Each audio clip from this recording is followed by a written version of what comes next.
Do you think you are free? Think carefully before answering. You wake up, and the first thing you do is grab your phone, scrolling through the screen in search of something new, something to distract you. Then maybe a coffee, a dose of dopamine while watching a short video, a song to relieve the boredom. On your way to work or college, you consume more stimuli, podcasts, social media, incessant notifications. And when you finally have a moment of silence, what happens?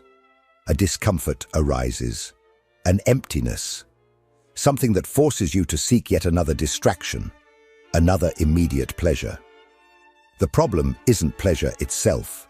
Pleasure is a natural tool of the human mind, an evolutionary mechanism that drives us to seek what keeps us alive. But what happens when pleasure becomes the very prison? When the need to feel something good at all times makes us captives of an endless cycle of instant gratification. Aldous Huxley predicted this nearly a century ago. While George Orwell warned us of a future of brutal repression in 1984, Huxley had an even more frightening vision. A world where people wouldn't need to be forced to obey because they would be so entertained, so overwhelmed with pleasurable stimuli that they would never think of rebelling. A world where slavery wouldn't need chains, where people would love their servitude.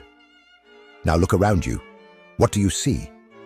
A society obsessed with entertainment, consuming pleasure without limits, seeking immediate relief for any discomfort. But what is the cost of this?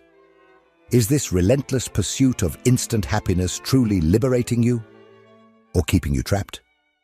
In this video, we will explore how modern society conditions us to seek pleasure as a form of control, and why this dependency may be transforming you into something you never imagined, a voluntary slave.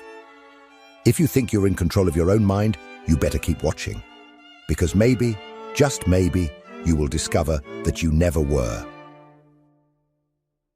The perfect slavery needs no chains. It does not require torture, threats, or constant surveillance. It only needs something simple, yet devastatingly effective: pleasure. When pleasure becomes the center of existence, servitude disguises itself as freedom. And this is exactly what Huxley predicted in Brave New World. Imagine a world where people question nothing because they are constantly entertained, where the search for meaning is replaced by the consumption of cheap distractions, where pleasure is not a choice, but an imposition. In his dystopia, Huxley created a society where individuals are conditioned from birth to avoid anything that generates discomfort. Whenever a negative feeling arises, an unease or an existential doubt, the solution is at hand: a dose of soma, the perfect drug that keeps everyone anesthetized and docile. But is this world really fiction? Think about your daily life. Whenever you feel boredom, sadness, or frustration, what is your first reaction? Do you stop to understand that feeling, or do you immediately seek a distraction? Social media, series, food, alcohol, shopping, sex, pornography, games. The list is endless. We live in the age of instant gratification, where any discomfort can be smothered in seconds with a touch on the screen. You never have to face the void, just fill it with another dose of pleasure. And the most dangerous part? It all seems to be a choice. No one is forcing you to consume entertainment 24 hours a day. No one is making you waste hours on Instagram or TikTok. No one is pointing a gun to your head and saying, "Buy this, eat that, keep scrolling." But if this is a choice, why is it so hard to stop? The answer lies in conditioning. When you get used to seeking immediate pleasure to relieve any form of discomfort, your brain learns that this is the standard solution. Over time, you lose the ability to deal with boredom, with silence, with introspection. Your mind becomes incapable of being alone with itself. And without realizing it, you become exactly what Huxley predicted: a happy servant imprisoned not by force, but by pleasure. But why does this happen? How does conditioning teach us to avoid any critical thinking and keep us trapped in this addictive cycle? This is what we will explore in the next part. If this content is making sense to you, click the subscribe button and subscribe to the channel. Thank you for your support. Have you ever wondered why it is so hard to stop? Why, even knowing that you should focus on something productive, your hand automatically glides to your phone. Your brain begs for a new notification, a new video, a new stimulus. This doesn't happen by chance. You have been trained for it. From the moment we are born, we are conditioned to avoid discomfort at all costs. The educational system does not teach us to think critically, but to repeat information. The job market programs us to produce, not to reflect. And the culture of entertainment delivers constant distractions so that we never stop to question the world around us. The sum of all this creates a society where the real threat is not an authoritarian government prohibiting freedom of expression, but a system that makes us completely lose interest in seeking it. Huxley understood this better than anyone. In Brave New World, citizens did not need to be brutally repressed. They were taught to love their own slavery. From childhood, they were subjected to processes of hypnopedia, messages repeated during sleep, shaping their beliefs without them realizing it. Phrases like, "everyone belongs to everyone," and "a gram of soma solves everything," were etched into their minds to ensure they never questioned anything. They grew up believing that happiness lay in conformity, in avoiding any deep thought, in fleeing from any shadow of suffering. Now think about how this reflects in our reality. Today's conditioning does not happen through hypnopedia, but through social media algorithms, corporate marketing, and the flood of stimuli that shape your behavior without you noticing. Every time you receive a notification, your brain releases dopamine. Every time a short video delivers a new piece of information effortlessly, you get used to not having to think for yourself. And every time you are rewarded for conforming, whether through likes, social validation, or immediate pleasures, you reinforce the idea that this is the right path.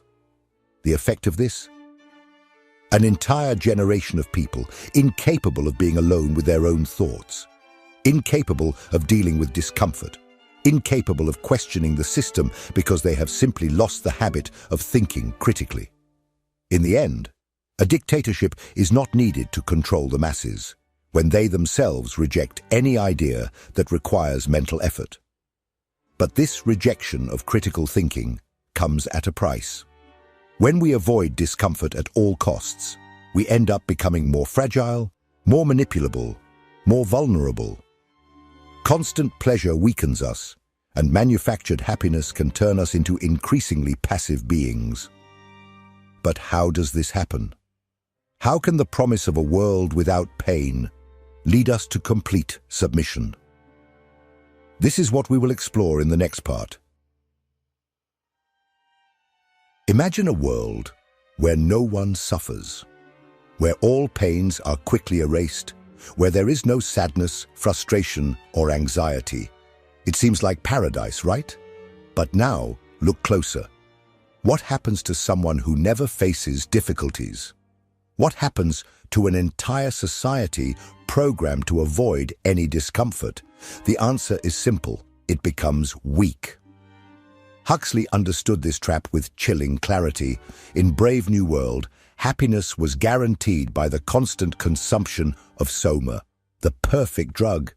No side effects, no risks, just immediate pleasure. But what did this happiness really mean? It meant that no one knew how to deal with pain, frustration, or even their own consciousness. Any uncomfortable thought was dissolved in a chemical dose of comfort. Life was an endless sequence of superficial pleasures, sex, entertainment, consumption, and anything that deviated from this pattern was seen as a threat. Now look around you. The modern world may not have soma, but it has its own versions.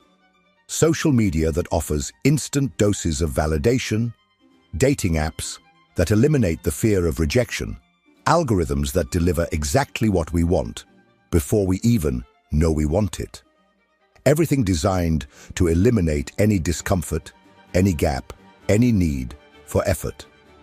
But this constant escape from pain comes at a cost, and that cost is our own psychological strength. The brutal truth is the pain has a purpose. Suffering shapes resilience. Frustration teaches us to grow. Difficulty forces us to evolve. But when everything is softened, when all challenges are avoided, we become increasingly fragile. Today, any discomfort feels unbearable. Small failures become existential crises. Minor conflicts seem like catastrophes. Anything that requires patience or effort is discarded because we have been conditioned to seek the easiest path, immediate pleasure, quick solutions. And this makes us easier to control. A society of strong, resilient individuals who accept discomfort and learn from it will never be docile. It will never accept living under a system that limits its freedom.